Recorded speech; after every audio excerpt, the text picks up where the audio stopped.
السلام علیکم دوستانو، څنګه یې؟ امید لرم چې خبرې دوستانو د تبې نزلې زکام یو ښایسته او بهترین کلام پاک دم دی. ډېر خلک یې نن سبا په دې بیمارۍ کې دي او ډاکټران ورته چې یاره دا ډینګي ده یا نور څه بیماري ده، نو اسان علاج او بالکل اسلامي علاج د کلام پاک یو ښایسته سبق. نو راځئ دا تاسو په دې ویډیو کې وګورئ. نزله او زکام او دغه رنګې تبې دپاره بخار نن سبا دا ډېر زیات شوي دي او عام دي. مطلب دغه د خلکو وي، بعضې خلک وي ډینګي مرض ته لګېدلی دی. نو که چاته هم دغسې هغه نزلې مسله راځي یا مطلب بخار زیاتر راځي یا د سترګو نه اوبه ډېرې راځي، مطلب الرجي مسله راځي، نو دا مسلې نن سبا ډېرې عام شوي او خلک تپوسونه هم کوي، ملګري کمنټ هم کړی هغه وي چې دې باره کې څه موږ ته وظایف وښایه. الحمدلله زه اکثر ویډیوګانو کې دا خبره بار بار کوم، زه هغه عمل شیر کوم چې کوم زما تجربه کې ما خپله استعمال کړي او خپله مې کړي وي، هغې نه پس زه خلکو ته هغه څیز ښیم. سوچ مې صرف دغه دی چې مسلمان ته فایده ملو شي او هغه ته په دې وظایفو ته صحت ملو شي، دعا راته وکړي. او الحمدلله خلک دعاګانې کوي، هغه موږ ته واتساپ باندې هم میسجونه کوي او رابطه ساتي را سره. موږ ته دعا د هر څه نه قیمتي ده.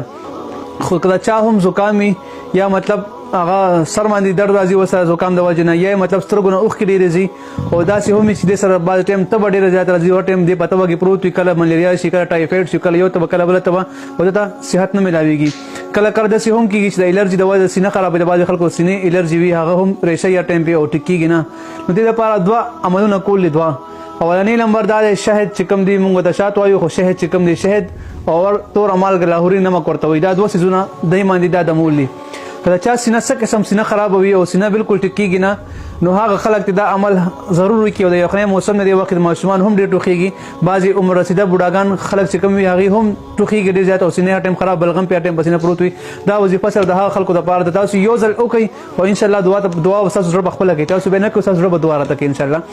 عمل دا دی، توره مالګه به راواخلئ، په هغې باندې ویل اول اوزل سورة فاتحه الحمدلله رب العالمین ولدوالین پورې، یو اوزل آیت الکرسی ویلی او اوزل سوره کوثر ویلی، ان اعطیناک الکوثر. دا سورتونه وکړه ویلی، مطلب 7 بار ویلی. په دې بدم کې په توره مالګه باندې لاهوري نمک باندې دغه بیا خوړل دی. ورځ کې څومره ډېره چې خوړلی شي نو خوره.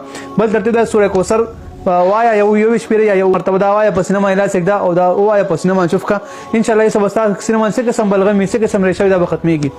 که چا زکام هم وي، تبه هم سره بار بار راځي او دغه رنګ سینه هم خرابوي او د تکلیف هر ټایم وي، نو هغې دې بیا شهد راواخلې، شهد باندې همدغه وظیفه دې پې وکړي. اوزل سورة فاتحه، اوزل آیت الکرسي او اوزل هغه سوره کوثر، دا به شروع کړي او دغه کوئ. شهد چې کوم دی سهار په نهر باندې نیمه چمچه خورئ. کوم ماشومان داسې وي چې هغې سینې خرابوي یا مطلب د سینو نه ډکي، هغې ته هم دا شهد چې کوم دی په نهر باندې لږ شانتې ورکوي چې هغه خوري. انشاءالله العزیز دې سره بالکل ټیک ټاک شي. ها که چا شوګر وي او هغې شهد نشي خوړلی، شهد خواږه وي، هغې ځان ته اوبو کې مکس کوي، یو چمچه د په یو ګیلاس اوبو کې اچي تازه اوبو کې هغه دې څکي. انشاءالله تاسو بیا وګورئ ستاسو سینه به بالکل ټیک وي. که چا نزله زکام وي بالکل به ټیک ټاک وي ورسره. الله جل جلاله موږ تاسو نه راضي شي.